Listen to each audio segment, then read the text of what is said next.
Purifying civil جیا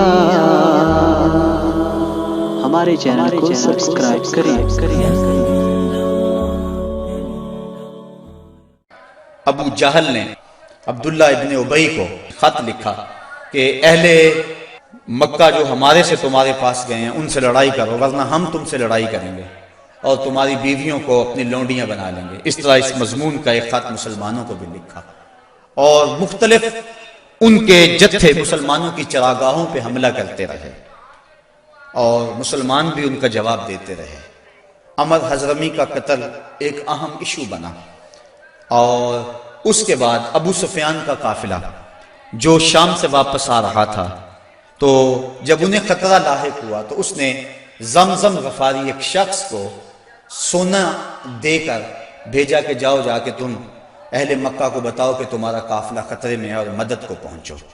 یہ ادھر سے چل پڑا، ادھر حضور کی پھپھی حضرت عاتقہ سلام اللہ علیہا کو خواب آیا کہ ایک سوار اونچی پہاڑی پہ چڑھ کے کہہ رہا ہے کہ اے اہل غدر اپنی قتل گاہوں کو 3 دن کے اندر اندر دوڑو۔ تو اس کے بعد وہ اونٹ سوار کعبۃ اللہ کی چھت پہ آ گیا اور یہ آواز وہاں بھی لگا ہے، پھر جبل ابی قبیس پہ آ گئے اور وہاں اس نے یہ آواز لگائی، لوگ اکٹھے ہو گئے اور پھر ایک بہت بڑی چٹان پتھر کے اوپر سے گری اور ٹکڑے ٹکڑے ہو گئے۔ مکے کا کوئی گھر ایسا نہیں تھا جس میں اس کے کنکر اور اس کے ٹکڑے نہ گرے۔ تو حضرت عاتقہ جب بیدار ہوئی تو انہوں نے اپنے بھائی حضرت عباس بن عبد المطلب رضی اللہ تعالی عنہ کو یہ خواب سنایا۔ انہوں نے کسی اور کو خواب سنا دیا، چلتے چلتے یہ خواب ابو جہل تک پہنچ گیا۔ حضرت عباس بن عبد المطلب سین حرم میں طواف کے لیے گئے تو ابو جہل ایک ٹولی کی شکل میں بیٹھا ہوا تھا، کہنے لگا بل فضل بنو ہاشم میں ایک نبی کافی نہیں تھا کہ ایک نبیہ نے بھی اعلان کر دیا؟ کہتے میں نے پوچھا کیا ماجرا ہوا؟ تو اس نے یہ خواب سنایا، میں نے ٹال مٹول کر دی، لیکن اس نے خوب پراپیگنڈا کیا، بلکہ کہا کہ اگر 3 دن تک کوئی ایسا واقعہ نہ ہوا تو ہم چمڑے کے اوپر لکھ کر کعبے کی دیوار سے لٹکا دیں گے کہ سب سے جھوٹا خاندان بنو ہاشم ہے۔ حضرت عباس رضی اللہ تعالیٰ عنہ فرماتے ہیں کہ میں جب گھر گیا تو مجھے عورتوں نے سخت کوسنے دیے کہ وہ بدبخت پہلے تمہارے مردوں پہ بات کرتا تھا اب عورتوں پر بھی باتیں کرنے لگ گیا۔ کہتے میں غصے سے نکلا، میرا خیال تھا جب ملے گا اگر کوئی بات کرے گا تو پھر میں اس کو خوب جواب دوں گا۔ جو ہی میں سین حرم میں داخل ہوا تو ابو جہل بھاگ رہا تھا، میں سمجھا کہ شاید میرے سے ڈر کے بھاگ گیا، لیکن ماجرا کچھ اور تھا۔ زمزم غفاری آ پہنچا تھا اور وہ ایک اونچے ٹیلے پہ کھڑا ہو گیا تھا، اس نے اپنے اونٹ کے کان کاٹ دیے تھے، ناک کاٹ دی اور اپنی قمیض پیچھے سے پھاڑ دی اور زور زور سے کہا اللتیمہ اللتیمہ اے ادرک اللتیمہ، اور تمہارا قافلہ لٹ گیا، تمہارا قافلہ لٹ گیا، الغوث الغوث، مدد کو پہنچو مدد کو پہنچو۔ کہتے ہیں بھگدڑ مچ گئی، کیونکہ اس قافلے میں پورے مکے کے لوگوں نے مال لگایا ہوا تھا، لہٰذا جلدی جلدی وہ جنگ کی تیاریاں کرنے لگے اور 3 دنوں کے اندر اندر وہ مکے سے کوچ کر گئے۔ ابھی ایک منزل پہ پہنچے تھے کہ ابو سفیان کا قاصد آ پہنچا کہ ہم بخیریت گزر آئے ہیں، تم واپس ہو جاؤ۔ سارے صاحب لوگوں نے مشورہ دیا، لیکن ابو جہل کہتا تھا نہ، ہم نے بدر میں جانا ہے، 3 دن تک وہاں ہم نے قیام کرنا ہے، وہاں شرابیں پئیں گے، وہاں جشن منائیں گے، پورے عرب پہ ہماری دھاک بیٹھے گی۔ اسے بڑے لوگوں نے سمجھایا لیکن وہ ماننے کو تیار نہ ہوا۔ ہر منزل پہ ہر روز کوئی نہ کوئی سردار دعوت کرتا، 9 یا 10 اونٹ ذبح کرتا اور یہ قافلہ آگے بڑھ رہا ہے۔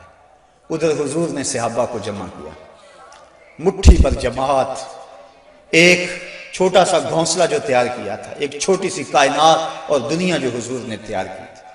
حضور نے فرمایا صحابہ مجھے مشورہ دو، اشیروا علی ایھا الناس، لوگوں مجھے بتاؤ کیا کیا جائے۔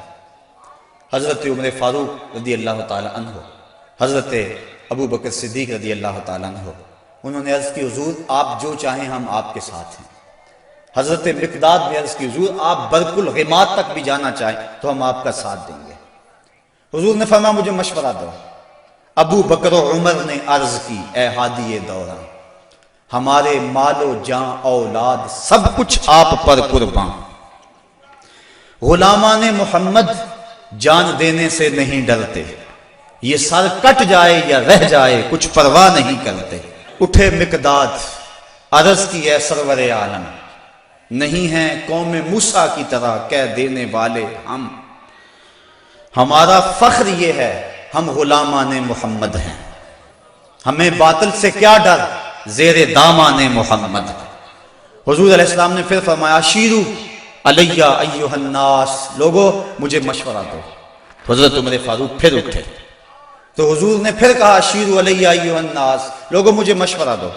تو حضرت سعد بن معاذ اٹھے، عرض کی شاید حضور کی مراد انصار سے ہے، ادب سے عرض کی انصار ہیں ہم یا رسول اللہ، غلامان شہ ابرار ہیں ہم یا رسول اللہ، اگر ارشاد ہو بحر فنا میں کود جائیں ہم، ہلاکت خیز گرداب بلا میں کود جائیں ہم، نبی کا حکم ہو تو پھاند جائیں ہم سمندر میں، جہاں کو محو کر دیں نعرہ اللہ اکبر میں، یہ قریش مکہ تو کیا چیز ہیں، دیووں سے لڑ جائیں سنانے نیزہ بن کے سینہ باطل میں گڑ جائیں۔ حضور آپ کا حکم تو ہو۔ آقا کریم علیہ السلام خوش ہو گئے، فرمایا چلو بدر کی طرف پیش قدمی ہوئی۔ 313 افراد پر مشتمل یہ قافلہ جب مدینے سے نکلا تو عجیب حالت تھی، مختصر سامان تھا، 2 گھوڑے، 6 زرہیں، 8 شمشیریں، پلٹنے آئے تھے یہ لوگ دنیا بھر کی تقدیریں۔ مسلمان جب نکلے نا تو ان کے پاس تلواریں بھی 8 تھیں، اور وہ بھی مورخین لکھتے ہیں سلامت نہیں تھی، کسی کا دستہ ٹوٹا ہوا تھا، کسی کی نوک نہیں تھی، کوئی زہر میں بجھنے والی تھی، اور 2 گھوڑے تھے، 70 اونٹ تھے، اور 6 زریں تھی۔ جن کے پاس تلواریں نہیں تھی انہوں نے کھجوروں کے ڈنڈے توڑ لیے۔ اللہ اکبر، کیسا منظر تھا، کیسا ماحول تھا۔ یہ لشکر ساری دنیا سے انوکھا تھا، نرالا تھا کہ اس لشکر کا افسر کالی کملی والا تھا، عجیب رنگ تھا اس لشکر کا، چشم فلک نے کبھی ایسا منظر نہیں دیکھا ہوگا۔ فاقہ مست لوگ جن کے بدن پہ پورے کپڑے بھی نہیں ہیں، اور دنیا کی اس وقت کی بڑی طاقت سے ٹکر لینے کے لیے پورے جذبوں کی فراوانی سے جب مدینے سے باہر نکلے تو یہودی اپنی دکانوں پہ بیٹھے ہوئے تھے۔ انہیں دیکھ کر کہنے لگے مسلمانوں تمہارے پاس نہ کوئی اسلحہ، نہ کوئی نیزے، نہ کوئی بھالے، نہ کوئی خنجر، نہ تیغ و تبر، تم کس راستے پہ جا رہے ہو؟ آلات حرب و ضرب تو تمہارے پاس ہے نہیں۔ تو مسلمانوں نے حضور کی طرف اشارہ کر کے کہا نہ تیغ و تیر پر تکیہ، نہ خنجر پر، نہ بھالے پر، بھروسہ ہے تو اس سادی سی کالی کملی والے پر۔ ہمارا تو آسرا حضور کی ذات ہے، ہم تو حضور کے سہارے جا رہے ہیں، بنا کر اپنے سینوں کی سپر آیات قرآن کو، بظاہر چند تن کے روکنے نکلے تھے طوفان کو۔ یہ چند لوگ میدان کی طرف بڑھ رہے تھے، حضور علیہ السلام نے 3 اشخاص کے لیے 1 اونٹ مقرر کر دیا کہ باری باری سوار ہوں گے، اور اپنے لیے حضور نے 1 اونٹ تنہا مقرر نہیں کیا بلکہ اپنے ساتھ بھی 2 سوار مقرر کیے، حضرت ابو لبابہ اور حضرت علی المرتضیٰ رضی اللہ تعالی عنہما۔ اور خود حضرت علی المرتضیٰ اور حضرت ابو لبابہ نے عرض کی حضور ہم اپنی باریاں چھوڑتے ہیں، آپ سوار ہیں۔ فرمایا نہ تو تم میرے سے طاقتور ہو کہ تم چل سکتے ہو پیدل، میں نہیں چلتا، اور نہ مجھے ثواب سے بے نیازی ہے کہ ثواب تمہیں چاہیے مجھے نہیں چاہیے۔ فرمایا اپنی باری پہ تم سوار ہوگے، اپنی باری پہ میں سوار ہوں گا۔ محبت کے جوش میں یہ قافلہ آگے جا رہا ہے، عجیب حالت ہے، فاقہ مست ہیں، کھجور کو چوس کے روزہ رکھتے ہیں، اسی کو چوس کے افطار کر لیتے ہیں۔ راستے کے اندر ایک جگہ آئی مرج الزبیہ، وہاں ایک چرواہا بکریاں چرا رہا تھا۔ ایک صحابی نے کہا سلم علی رسول اللہ صلی اللہ علیہ وسلم، یہ حضور ہے انہیں سلام کرو۔ وہ کہنے لگا میں تو نہیں سلام کرتا، میں تو سلام تب کروں گا اگر یہ بتائیں میری اونٹنی کے پیٹ میں کیا ہے۔ حضرت سلمہ بن سلامہ 9 خیز عمر ہے، چڑھتی جوانی ہے، انہوں نے اس کے پاس جا کر کہا یہ بات تو حضور سے پوچھتا ہے، یہ تو حضور کے غلام سے پوچھ لے وہ بھی بتا دے گا۔ فرمایا نزوت علیہا وفی بطنہا منک سخلا، حضور نے فرمایا بس کرو تم نے تو اس کو رسوائی کر دیا ہے۔ تو حضور آگے بڑھے۔ اب جب حضور وہاں پہنچے تو کافروں نے پہلے ہی اونچی جگہ پہ پتھریلے علاقے میں پڑاؤ ڈال لیا ہوا تھا، وہاں انہوں نے اپنے خیمے گاڑ لیے تھے، اور جس سمت حضور تھے یہ علاقہ نشیبی تھا اور ریت تھی، چلتے ہوئے پاؤں دھنستے تھے اور چلنا مشکل ہو رہا تھا، سخت گرمی، 17 رمضان۔ حضور علیہ السلام وہاں پہنچے۔ حضرت سعد نے عرض کی حضور اگر تو اللہ کا حکم ہے یہاں خیمے گاڑنے کا تو میں کچھ نہیں عرض کروں گا، لیکن اگر آپ رائے لینا چاہیں تو میرا خیال ہے ان کنوؤں کے آگے ہم اپنے خیمے نصب کر لیں تاکہ یہ کنویں ہماری پشت پہ چلے جائیں اور ان کنوؤں کو پاٹ دیں، بند کر دیں۔ تھوڑا تھوڑا پانی تھا کنوؤں میں اور وہ بھی بہت نیچے۔ اب جب حضور وہاں پہنچے، یہاں مورخ اسلام حفیظ جلندری نے وادی بدر کی فریاد کو بیان کیا ہے۔ وادی بدر نے جب اپنے دامن میں اترتے ہوئے ان مقدس مہمانوں کو دیکھا تو وادی بدر نے اللہ سے فریاد کی۔ سنو بدر نے کیا کہا، الہی کیا خبر تھی ایک دن ایسا بھی آئے گا کہ تیرا ساقی کوثر یہاں تشریف لائے گا۔ خبر کیا تھی یہاں تیرے نمازی آ کے ٹھہریں گے، شہید آرام فرمائیں گے، غازی آ کے ٹھہریں گے۔ مالک مجھے پتا ہوتا طوفان نو میرے اوپر سے گزرا تھا، میں کوئی پانی جمع کر رکھتی، آج ان غازیوں کو، ان مجاہدوں کو میں پانی پیش کرتی، میں شبنم کے قطرے ہی جمع کرتی رہتی اور آج تیرے رسول کے غلاموں کو وہ پانی پیش کر دیتی۔ مجھے کیا پتا کہ میرے بھی مقدر جاگیں گے، تیرا ساقی کوثر یہاں جلوہ گر ہوگا، تیرے محبوب کے پیارے قدم اس خاک پہ آئے۔ الہی حکم دے سورج کو اب آتش نہ برسائے، میرے مالک سورج کو کہہ دے اب یہ تو نہ آگ برسائے، تیرے محبوب کے قدم اس دھرتی پہ آگے ہیں اور میرے دامن سے جب تیرے محبوب کے غلاموں کو ہوائے گرم آئے گی تو مجھ کو رحمت للعالمین سے شرم آئے گی۔ یا اللہ میری فریاد پوری کر لے۔ اس وادی نے فریاد کی اور دعا کرتے ہوئے وادی نے کہا برائے چند ساعت ابر باراں بھیج دے یا رب، برائے چند ساعت ابر باراں بھیج دے یا رب، بہاراں بھیج دے یا رب، بہاراں بھیج دے یا رب۔ وادی نے یہ دعا کی، دعا صحرا نے مانگی دامن امید پھیلا کر، یکا یک ابر باراں آسماں پر چھا گیا آخر، مدینے کی بلندی سے جو رحمت کی گھٹا اٹھی تو استقبال کو فردوس کی ٹھنڈی ہوا اٹھی۔ عجیب منظر بن گیا، اچانک بارش برسنا شروع ہو گئی اور یہ نشیبی علاقے کے اندر جو ریت تھی وہ جم گئی اور حوض پانی سے بھر گیا، اوپر کیچڑ ہو گیا، وہ چلتے ہیں تو ان کے پاؤں پھسلتے ہیں اور یہاں پاؤں جمنے لگے۔ یہ اللہ کی پہلی مدد تھی جو بدر میں مسلمانوں کو پہنچی۔ رات ہوئی، کفار نے عیش و نشاط کی بزم سجائی، لونڈیاں ساتھ آئی تھیں اور گانے والی عورتیں ساتھ تھی جو گا گا کے ان کو داد عیش دیتی تھی، شرابوں کے جام لنڈائے جانے لگے۔ ادھر فاقہ مستوں کی یہ مٹھی بھر جماعت، حضور کے لیے مسجد عریش بنائی گئی، ایک چھپر تیار کیا گیا۔ حضرت ابوبکر صدیق رضی اللہ تعالیٰ عنہ حضور کے پیرے کے لیے کھڑے ہو گئے۔ فرماتے ہیں ساری رات حضور نے سجدوں میں، قیام میں اور رکوع میں گزار دی۔ ساری رات اللہ کی بارگاہ میں روتے رہے اور اللہ کی بارگاہ میں عرض کرتے رہے اللہم ھذا قریش اقبلت بخیلائھا وفخرھا تحادک وتکذب رسولک اللہم فنصرک الذی وعدتنی۔ اے اللہ یہ قریش بڑے فخر سے آئے ہیں، تجھے بھی جھٹلاتے ہیں، تیرے رسول کی بھی تکذیب کرتے ہیں، میرے مالک جو میرے سے وعدہ کیا ہے وہ وعدہ پورا کر دے۔ حضرت ابوبکر صدیق رضی اللہ تعالیٰ عنہ فرماتے ہیں حضور کی چادر انور سر سے سرک کے کندھوں پہ آ جاتی اور کندھوں سے سرک کے حضور کی کمر پہ آ جاتی اور میں حضور کی چادر دوبارہ سر پہ دیتا اور عرض کرتا بس کرو یا رسول اللہ، بس کرو، اللہ کی مدد آ جائے گی، بس کرو۔ لیکن حضور بار بار کہتے یا حیو یا قیوم، یا حیو یا قیوم۔ ساری رات حضور نے دعاؤں میں گزار دی۔ جب سحری کا وقت ہوا، نماز ہوئی، حضور نے لوگوں کو کہا لوگوں صفیں سیدھی کر لو۔ حضور نے ہاتھ میں چھڑی یا کوئی تیر پکڑا ہوا ہے اور لوگوں کو کہا کہ صفیں سیدھی کرو۔ حضرت سواد رضی اللہ تعالی عنہ ایک صحابی تھے، وہ سب سے تھوڑا سا آگے بڑھ گئے۔ حضور نے وہ چھڑی سے ان کے پیٹ میں ٹھوکر دی کہ استوی یا سواد، سواد سیدھے ہو جاؤ۔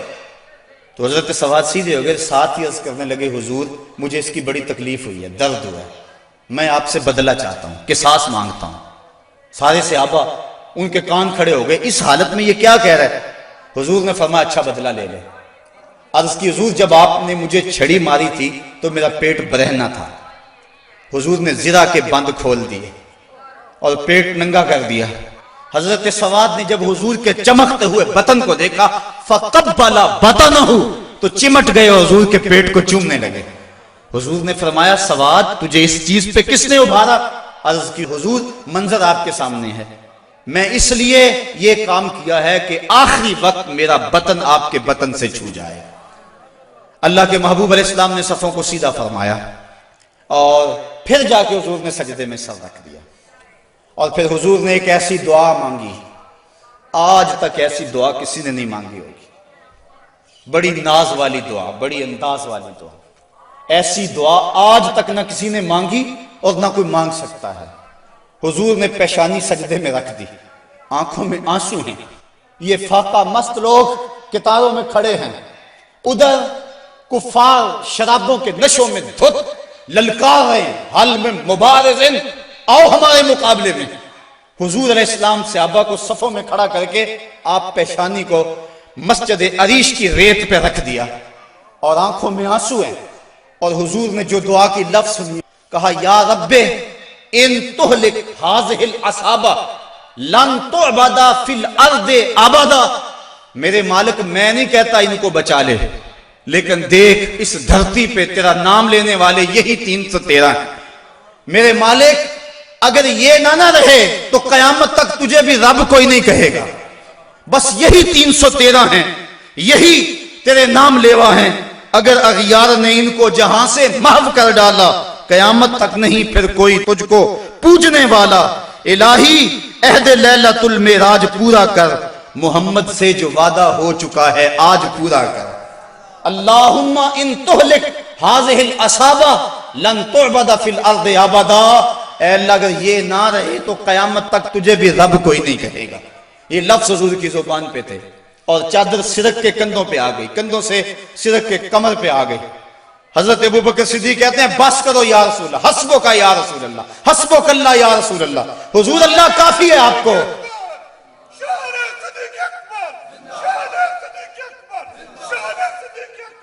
تو کہا حضور بس کرو بس کرو، اللہ کی مدد آ گئی، لیکن حضور کی آنکھوں میں مسلسل آنسو ہیں، اور کہتے ہیں مالک یہی مٹھی بھر میری زندگی کی کمائی ہے، یہی 313 ہے تیرے نام لیوا روئے زمین پہ، اگر یہ نہ رہے تو قیامت تک تجھے بھی کوئی رب نہیں کہے گا۔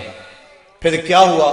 اچانک حضور نے سر اٹھایا، حضرت ابوبکر صدیق فرماتے ہیں میں دیکھ رہا تھا، حضور نے فرمایا ابشر یا ابا بکر اتاک نصر اللہ ھذا جبریل آخذ بعنان فرسہ، ابو بکر بشارت ہو، مبارک ہو، وہ دیکھو اللہ کی مدد آ گئی ہے، وہ دیکھو جبریل گھوڑے پہ سوار ہیں اور گھوڑے کی لگام کو تھامے ہوئے ہیں، اور گھوڑے کے پاؤں کے اوپر گرد جمی ہوئی ہے، وہ دیکھو اللہ کی مدد آ گئی۔ اللہ اکبر۔ حضور علیہ السلام یا حیو یا قیوم کا وظیفہ پڑھ رہے ہیں، ادھر کافروں نے کہا حل میں مبارزن، حضور نے 3 انصاری جوان بھیجے، حضرت حارث، حضرت معاذ اور حضرت معوذ۔ قریش نے پوچھا کون؟ کہا ہم رہت من الانصار، انصار میں سے ہم کچھ لوگ ہیں، کہا جاؤ چلے جاؤ، ہمارا تمہارے سے کوئی مقابلہ نہیں، ہمارے جوڑ کے لوگ بھیجو، ہم اپنے جوڑ کے لوگوں سے لڑا کرتے ہیں۔ انہوں نے آ کر حضور سے عرض کی حضور یہ بڑے متکبر ہیں، کہتے ہیں تم ہمارے جوڑ کے نہیں ہو۔ حضور علیہ السلام نے فرمایا قم یا عبیدہ، قم یا حمزہ، قم یا علی، عبیدہ تم اٹھو، حمزہ تم اٹھو، علی تم اٹھو۔ کہا جاؤ تم جوڑ کے ہو، بلکہ ان کو توڑ کے آؤ۔ حضرت علی، حضرت حمزہ اور حضرت عبیدہ تینوں گئے۔ انہوں نے پوچھا کون؟ چونکہ انہوں نے زرہیں پہنی ہوئی تھی، اپنے نام بتائے۔ انہوں نے کہا اکفاؤن کرامن، ہاں اب ہمارے جوڑ کے آ گئے۔ پھر حضرت علی المرتضیٰ جھپٹے اور ایک بار میں اپنے دشمن کا کام تمام کر دیا۔ شیبہ، عتبہ اور ولید یہ تینوں مقابلے میں آئے تھے۔ حضرت حمزہ نے بھی چند لمحوں کے اندر جو ہے ان کا کام تمام کر دیا۔ حضرت عبیدہ بوڑھے تھے، ان کی پنڈلی کٹ گئی اور پنڈلی سے جو ہے وہ گودا باہر آ رہا تھا، اور حضرت حمزہ اور حضرت علی آگے بڑھے اور ان کی مدد کی اور ان کے دشمن اور مقابل کو قتل کیا۔ حضرت عبیدہ کی آنکھیں کچھ ڈھونڈ رہی ہیں، پھر اچانک حضور نظر آئے تو وہاں گسیٹ کے آپ کو حضور کی طرف کرنے لگے۔ آقا کریم نے دیکھا تو جلدی جلدی آئے، حضرت عبیدہ نے اپنا سر حضور کے قدموں پہ رکھ دیا اور کیا کہا حضور کیا میں شہید نہیں ہوں؟ تو حضور نے فرمایا اشہد انک شہید، میں گواہی دیتا ہوں تم پکے شہید ہو۔ پھر حضور کے قدموں پہ سر رکھا ہوا تھا کہ حضرت عبیدہ کی روح پرواز کر گئی، گر وقت اجل سر تیری چوکھٹ پہ دھرا ہو، جتنی ہو قضا ایک ہی سجدے میں ادا ہو، مزا سردار مرندہ انج آؤندہ، میت یار دے بوئے تے پئی ہو دے۔ حضرت حارثہ رضی اللہ تعالیٰ عنہ ایک صحابی ہیں، ان کو تیر لگا، وہ شہید ہو گئے۔ ذرا منظر دیکھیے بدر کا، ان کی ماں کو پتا چلا میرا بیٹا شہید ہو گیا، وہ حضور کی خدمت میں حاضر ہو گئے اور عرض کرنے لگی حضور مجھے بتائیں کہ میرا بیٹا جنت میں گیا یا نہیں گیا، اگر وہ جنتی ہے تو پھر میں صبر کروں گی، نہیں تو میں بین کروں گی، واہ ویلا کروں گی۔ حضور علیہ السلام نے جو جواب دیا سنیے کیا خوبصورت جواب تھا۔ حضور نے فرمایا آوا حبلت یا امہ حارثہ، حارثہ کی امی تجھے کیا ہو گیا ہے؟ جنت ایک نہیں ہے، جنت اللہ نے کئی بنائی ہیں، اور انا ابنا کا اصحاب الفردوس الاعلی، اور تیرا بیٹا حارثہ جنت کے سب سے اونچے درجے فردوس میں ہے۔ تو جب اس نے یہ بات سنی نا تو وہ خوشی سے جھومنے لگی، اس نے کہا بخ بخ لکا یا حارثہ، حارثہ واہ واہ مبارک ہو تجھے، تو جنت کا راہی بن گیا ہے۔ اللہ اکبر۔ اب حضور علیہ السلام اسی چھپر میں بیٹھے ہیں۔ حضرت علی المرتضیٰ فرماتے ہیں میں جنگ کرتا اور کئی کافروں کو جہنم رسید کرتا، پھر مجھے شوق ہوتا میں حضور کے پاس جاتا اور میں دیکھتا حضور سجدے میں سر رکھا ہوا ہے اور کہتے ہیں یا حیو یا قیوم، یا حیو یا قیوم، یہ لفظ حضور کی زبان پہ۔ میں 3 مرتبہ گیا اور تینوں مرتبہ جو ہے وہ حضور کی زبان پہ یہی لفظ تھے اور سر سجدے میں تھا۔ اس کے بعد پھر گمسان کا رن پڑا اور کافروں نے یک بارگی حملہ کر دیا۔ حضرت علی المرتضیٰ سے روایت ہے، فرماتے ہیں جب سب نے یک بارگی حملہ کیا نا تو ہم نے کیا دیکھا کہ حضور بھی اٹھ کے آ گئے۔ اللہ اکبر۔ فلک سہما ہوا تھا کافروں کی چیرہ دستی سے، زمین شک ہو رہی تھی غلبہ باطل پرستی سے، مگر جب کملی والا آ گیا اٹھ کر مسلح سے، خدائی ہو گئی محفوظ کافروں کے حلے سے، صدائے نعرہ تکبیر سے تھرا اٹھی وادی، کہ امت کے ضعیفوں کی مدد کو آ گیا ہادی، نہتوں کو سہارا مل گیا دستے پیمبر سے، زمانہ گونج اٹھا نعرہ اللہ اکبر سے، فضا میں ہر سمت لہرا گیا اسلام کا جھنڈا، برائے اہل عالم امن کے پیغام کا جھنڈا۔ حضور مسلح سے اٹھ کر میدان میں آ گئے۔ فرماتے ہیں کہ میں نے دیکھا کہ کافروں پر سب سے بڑھ کر جو آگے حملہ کرتا تھا وہ اللہ کے رسول صلی اللہ علیہ وسلم۔ حضور بڑھ بڑھ کے حملہ کرتے تھے اور فرمایا قوموا الی الجنہ عرضها السماوات والارض، نکلو اس جنت کی طرف جس کی چوڑائی زمین و آسمان کے برابر ہے۔ حضور یہ پڑھتے جا رہے تھے قوموا الی الجنہ، بڑھو بڑھو جنت کی طرف۔ ایک صحابی تھے اللہ اکبر، وہ کہنے لگے بخن بخن یا رسول اللہ عرضها السماوات والارض، واہ واہ حضور کیا جنت کی چڑھائی زمین و آسمان کے برابر ہے؟ حضور فرمایا ہاں عرضها السماوات والارض۔ تو وہ کھجوریں کھا رہے تھے، انہوں نے کھجوریں پھینک دی، کہا پھر میرے اور جنت کے راستے میں یہ کھجوریں رکاوٹ بنی ہوئی ہیں، اور میدان میں کود گئے اور داد شجاعت دیتے ہوئے جام شہادت نوش کر لیا۔ پھر ابو جہل نے سوچا کہ یہ تو پانسا پلٹ گیا، تو اس نے کہا آواز دو لنا عزا ولا عزا لکم، ہمارے پاس عزا ہے تمہارے پاس عزا کوئی نہیں۔ تو حضور نے فرمایا تم بھی اونچی جگہ پہ چڑھ جاؤ، اپنے غلاموں کو فرمایا، اور جب وہ کہتے ہیں لنا عزا ولا عزا لکم، اور تم جواب کے اندر کہو اللہ مولانا ولا مولا لکم، اللہ ہمارا مولا ہے تمہارا مولا ہی کوئی نہیں ہے۔ فرمایا یہ آواز دو، اب یہ آواز دی جا رہی، کیسا منظر ہے بدر کا، اللہ اکبر، حق اور باطل ٹکرا رہے ہیں۔ اللہ نے بھی اس دن کو یوم فرقان کہہ کے پکارا، حق اور باطل ٹکرا رہے ہیں۔ حضرت عبد الرحمن ابن عوف رضی اللہ تعالیٰ عنہ فرماتے ہیں، عشرہ مبشرہ میں سے فرماتے ہیں میں کھڑا تھا کہ 2 لڑکے آ گئے، 9 عمر، کہنے لگے چچا ابو جہل کو جانتے ہیں؟ میں نے کہا بیٹا تم نے کیا کرنا ہے؟ کہنے لگے ہم نے قسم کھائی ہے یا مر جائیں گے یا ماریں گے، کیونکہ سنا ہے وہ حضور کو گالیاں دیتا ہے۔ میں نے کہا اس کے گرد تو بہت بڑا دستہ ہے ایک فوج کا، وہ کہنے لگے یہ دستہ اسرائیل کا راستہ نہیں روک سکتا. کہتے میں نے اشارہ کیا وہ ابو جہل ہے. کہتے ابھی میری انگلی اٹھی تھی, میں نے دیکھا شہبازوں کی طرح جھپٹ کے وہ ابو جہل کے اوپر ٹوٹ پڑے. لڑتے لڑتے ایک کا بازو کٹ گیا, لیکن اس کا چمڑا جو تھا وہ اڑا رہا, جس کی وجہ سے لڑتے لڑتے رکاوٹ ہوتی تھی. اس نے اپنے ہاتھ کو پاؤں تلے رکھ کے توڑ کے پھینک دیا. جو جہاد کے راستے کے اندر رکاوٹ بنتا ہے وہ اپنا بازو بھی ہو تو اس کو ہٹا دیں گے راستے سے. ابو جہل کی ٹانگیں کاٹی اور پھر دوڑے دوڑے حضور کے پاس آئے. ننھی ننھی تلواریں, چھوٹے چھوٹے بچے, معاذ اور محبس افرا کے بیٹے, یہ دونوں حضور کے پاس آئے اور کہنے لگے حضور, ایک نے کہا حضور ہم نے ابو جہل کو قتل کیا ہے, دوسرا کہنے لگا نہیں نہیں حضور میں نے قتل کیا ہے. یہ آپس کے اندر میٹھی لڑائی لڑنے لگے. حضور فرمانے لگے تم نے تلواروں کو دھویا تو نہیں ابھی؟ کہا نہیں حضور. فرمایا لاؤ اپنی تلواریں. تو جب تلواریں لائی گئی تو دونوں کو خون لگا ہوا تھا. حضور نے فرمایا کلاکما قتلہ, تم دونوں نے مل کر اسے قتل کیا. تو یہ غزوہ جاری تھا اور کافر کٹ کٹ کے گر رہے تھے اور اللہ تعالیٰ نے اسلام کو فتح دی. 70 کافر مارے گئے, 70 کافر موقع پہ قتل ہو گئے, 70 افراد کو گرفتار کر لیا گیا, باقی دم دبا کے بھاگ گئے. اور سخت سراسیمگی کا عالم تھا, نعرے تکبیر کے لگ رہے ہیں. صحابہ حضور کو دیکھتے ہیں اور میدان جنگ کے اندر کود پڑتے ہیں. آواز آتی ہے اقدم ہیزوم, ہیزوم آگے بڑھو. صحابہ نے عرض کی حضور یہ ہیزوم کون ہے؟ اور آواز دینے والا بھی نظر نہیں آتا. فرمایا یہ جبریل کی آواز ہے, اور ہیزوم جبریل کے گھوڑے کا نام ہے. وہ اپنے گھوڑے کو کہتا ہے تو بھی آگے ہو جا. شانہ بشانہ مسلمانوں کے جبریل بھی لڑ رہا تھا, وہ بھی جہاد میں تھا. اللہ اکبر. اللہ نے اسلام کی فتح کی, اسلام کو کامیابی دی. اللہ کے محبوب علیہ السلام نے اللہ کا شکر ادا کیا اور لڑتے لڑتے کئی مناظر آئے. حضرت عکاشہ کی تلوار ٹوٹ گئی تو وہ حضور کی خدمت میں حضور, حضور تلوار ٹوٹ گئی ہے. تو حضور کے ہاتھ میں ایک ڈنڈا تھا, وہی اس کو دے دیا. فرمایا قاتل بہذا یا عکاشہ, عکاشہ اس کے ساتھ لڑو. کہتے ہیں جب یوں لہرایا تو وہ لوہے کی تلوار بن گئی اور ساری زندگی حضرت عکاشہ کے ساتھ وہ تلوار رہی. حضرت قتادہ کہتے ہیں کہ میرے یہاں تیر لگا آنکھ کے قریب اور آنکھ کا ڈیلا باہر آ گیا. میں حضور کی خدمت میں حاضر ہوا, حضور نے اپنا لعاب لگایا اور جہاں وہ ڈیلا تھا وہیں رکھ دیا. وَقَانَ لَا يَدْرِي أَيُّ عَيْنَيْهِ أُصِيبَتْ. حضرت قتادہ کو پتہ نہیں چلتا تھا کہ آنکھ خراب کون سی ہوئی تھی, یعنی دونوں کی روشنی ایک جیسی تھی اور کوئی نشان بھی باقی نہیں رہا تھا. یہ حضور کے لعاب کی برکتیں تھیں. اللہ نے اسلام کو فتح دے دی.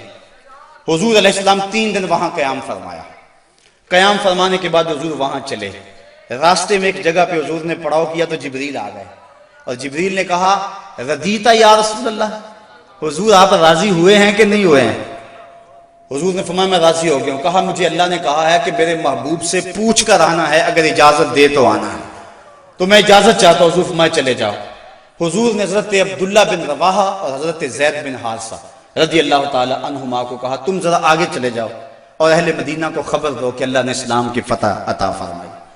یہ آگے آگے چلے گئے, حضرت عبداللہ ابن رواحہ اور حضرت زید بن حارثہ, اور جا کے لوگوں کہا لوگوں مجدہ باد, مبارک ہو, ابو جہل قتل ہو گیا, امیہ قتل ہو گیا, ولید قتل ہو گیا, عتبہ قتل ہو گیا, شیبہ قتل ہو گیا, ابو البختری قتل کر دیا گیا, ان کے بڑے بڑے سردار قتل کر دیے گئے. اللہ نے اسلام کو فتح دے دی.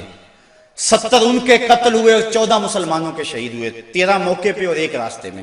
اب منافق تو کہہ رہے تھے اتنی بڑی قوم سے ٹکرانا یہ ان کے پاس کی بات ہی نہیں ہے, ان کے پاس تو کھجوروں کے ڈنڈے تھے, تلواریں بھی کن تھی, یہ کیسے لڑے ہوں گے؟ وہ کہنے لگے غلط کہتے ہو, غلط کہتے ہو, تمہاری عقل کو کچھ ہو گیا ہوا ہے.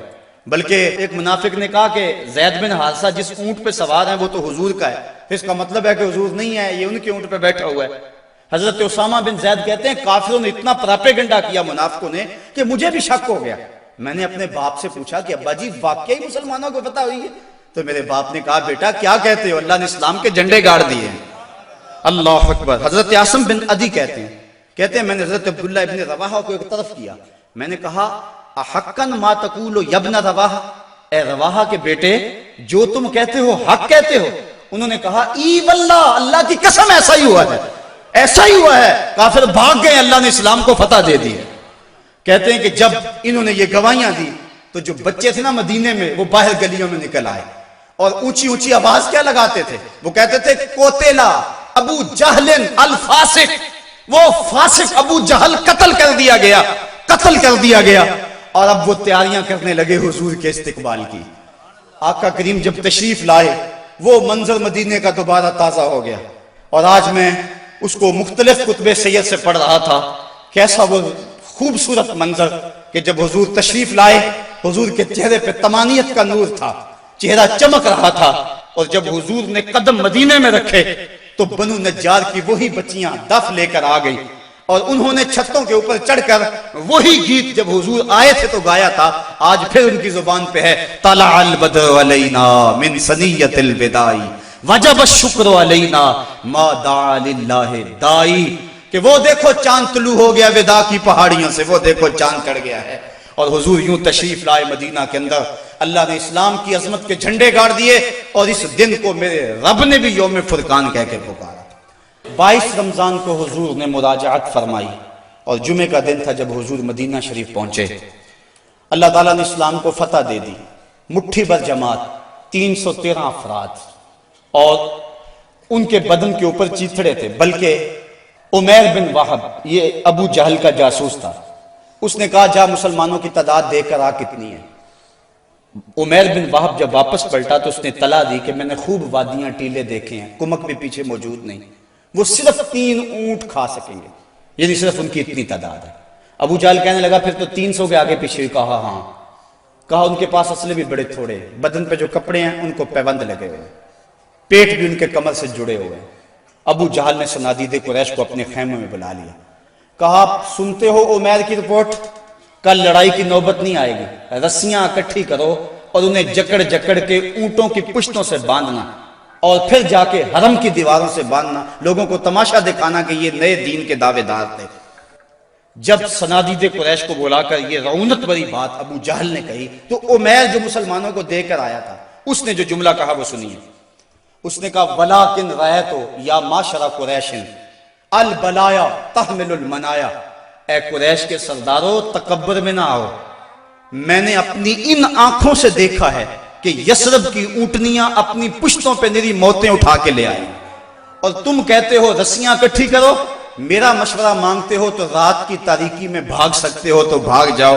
اس قوم سے لڑنا تمہارے بس کا روگ نہیں ہے جو مرنے کے لیے آئی ہے, اور میں نے زخمی سانپوں کی طرح انہیں پیچ و تاب کھاتے ہوئے دیکھا ہے.